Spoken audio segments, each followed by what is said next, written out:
राधा जी के जन्म की आश्चर्यजनक कथा। राधा जी के जन्म के से लोकप्रिय कथा यह है कि वृषभानु जी को एक सुंदर शीतल सरोवर में सुनहरे कमल में एक दिव्य कन्या लेटी हुई मिली थी। वे उसे घर ले आए, लेकिन वह बालिका आंखें खोलने को राजी ही नहीं थी। पिता और माता ने समझा कि वे देख नहीं सकती है, लेकिन प्रभु लीला ऐसी थी कि राधा सबसे पहले श्री कृष्ण को ही देखना चाहती थी। अतः जब बाल रूप में श्री कृष्ण जी से उनका सामना हुआ तो उन्होंने आंखें खोल दी। एक अन्य कथा के अनुसार राधा द्वापर युग में श्री वृषभानु के घर प्रकट होती हैं। कहते हैं कि एक बार श्री राधा गोलोक विहारी से रूठ गई थी। इसी समय गोप सुदामा प्रकट हुए। राधा का मान उनके लिए एक असहाय हो गया है। उन्होंने श्री राधा की भर्त्सना की। इससे कुपित होकर राधा ने कहा, सुदामा, तुम मेरे हृदय को संतप्त करते हुए असुर के भांति कार्य कर रहे हो, अतः तुम असुर योनि को प्राप्त हो। सुदामा काँप उठे, बोले, गोलकेश्वरी, तुमने मुझे अपने श्राप से नीचे गिरा दिया। मुझे असुर योनि प्राप्ति का दुख नहीं है, पर मैं कृष्ण वियोग से तप्त हो रहा हूँ। इस वियोग का तुम्हें अनुभव नहीं है, अतः एक बार तुम भी इस दुख का अनुभव करो।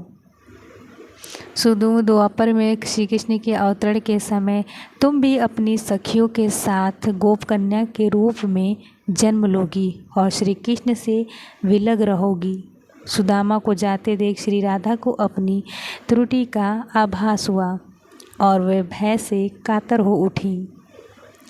तब लीलाधर कृष्ण ने उन्हें सांत्वना दी कि हे देवी, ये श्राप नहीं है, अपितु वरदान है। इसी निमित्त से जगत में तुम्हारी मधुर लीला रस की सनात धारा प्रवाहित होगी, जिसमें नहाकर जीवन अनंत काल तक कृतकृत होंगे। इस प्रकार पृथ्वी पे श्री राधा का अवतरण द्वापर में हुआ। नृगपुत्र राजा सुचंद्र और पितरों की मानसी कन्या कलावती ने 12 वर्षों तक तप करके श्री ब्रह्मा से राधा को पुत्री रूप से प्राप्ति का वरदान मांगा। फलस्वरूप द्वापर में वे राजा वृषभान और रानी कृतिका के रूप में जन्मे। दोनों पति पत्नी बने। धीरे श्री राधा के अवतरण का समय आ गया। संपूर्ण व्रज में कीर्तिदा के गर्भधारण का समाचार सुख स्रोत बनकर फैलने लगा। सभी उत्कंठा पूर्वक प्रतीक्षा करने लगे। वह मुहूर्त आया। भाद्रपद की शुक्ला अष्टमी चंद्रवास मध्याह्न के समय आकाश मेघाच्छन्न हो गया। सहसा पर एक ज्योति प्रसूतित गृह में फैल गई। यह इतनी तीव्र ज्योति थी कि सभी के नेत्र बंद हो गए।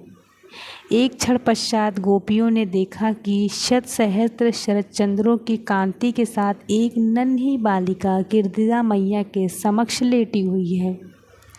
उसके चारों ओर दिव्य पुष्पों के ढेर हैं। उसके अवतरण के साथ नदियों की धारा निर्मल हो गई। दिशाएं प्रसन्न हो उठी। शीतल मंद पवन अरविंद से सौरभ का विस्तार करते हुए बहने लगी। पद्म पुराण में भी एक कथा मिलती है कि श्री वृषभानु जी यज्ञ भूमि साफ कर रहे थे तो उन्हें भूमि कन्या रूप में श्री राधा प्राप्त हुई। यह भी माना जाता है कि विष्णु के अवतार के साथ अन्य देवताओं ने भी अवतार लिया। बैकुंठ में स्थित लक्ष्मी जी राधा रूप में अवतरित हुई। कथा कुछ भी हो, कारण कुछ भी हो, राधा बिना तो कृष्ण है ही नहीं। राधा का उल्टा होता है धारा। धारा का अर्थ है करंट, यानी जीवन शक्ति। भागवत की जीवन शक्ति राधा है। कृष्ण देह है तो श्री राधा आत्मा है। कृष्ण शब्द है तो राधा अर्थ है। कृष्ण गीत है तो राधा संगीत है। कृष्ण वंशी है तो राधा स्वर है। भगवान ने अपनी समझ संचारी शक्ति राधा में समाहित की है। इसलिए कहते हैं कि नाम की महिमा अपरंपार है। श्री कृष्ण स्वयं कहते हैं कि जिस समय मैं किसी के मुख से राग सुनता हूँ, उसे मैं अपनी भक्ति प्रेम प्रदान करता हूँ, और धा शब्द की उच्चारण करने पे तो मैं राधे का नाम सुनने के लोभ से उसके पीछे चल देता हूँ। राधा कृष्ण की भक्ति का कालांतर में निरंतर विस्तार हुआ है। निम्बार्क वल्लभ, राधा वल्लभ और सखी समुदाय ने इसे पुष्टि किया। कृष्ण के साथ श्री राधा का सर्वोच्च देवी रूप में विराजमान है। कृष्ण जगत को मोहते हैं और राधा कृष्ण को 12वीं शती में जयदेवी जी के गीत गोविंद रचना से संपूर्ण भारत में कृष्ण और राधा के आध्यात्मिक प्रेम संबंध का जन जन में प्रचार हुआ।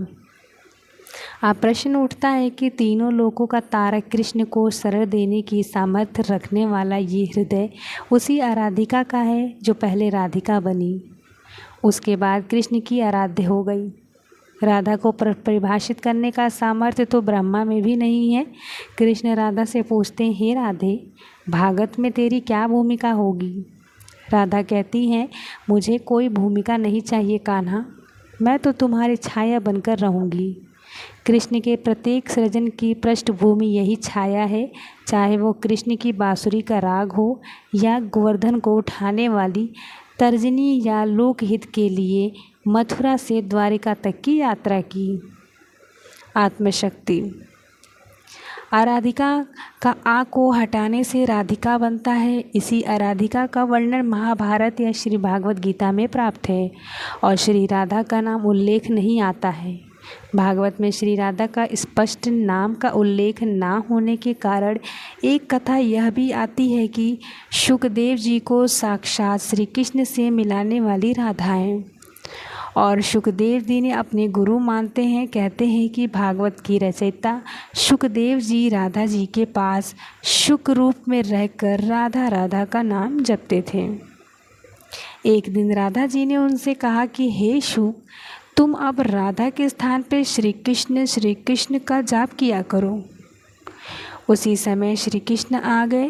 राधा ने यह कहकर कि यह शुक बहुत ही मीठे स्वर में बोलते हैं, उसे कृष्ण के हाथ सौंप दिया, अर्थात उन्हें ब्रह्मा के साक्षात करा दिया। इस प्रकार श्री राधा सुखदेव जी के गुरु हैं और वे गुरु का नाम कैसे ले सकते हैं?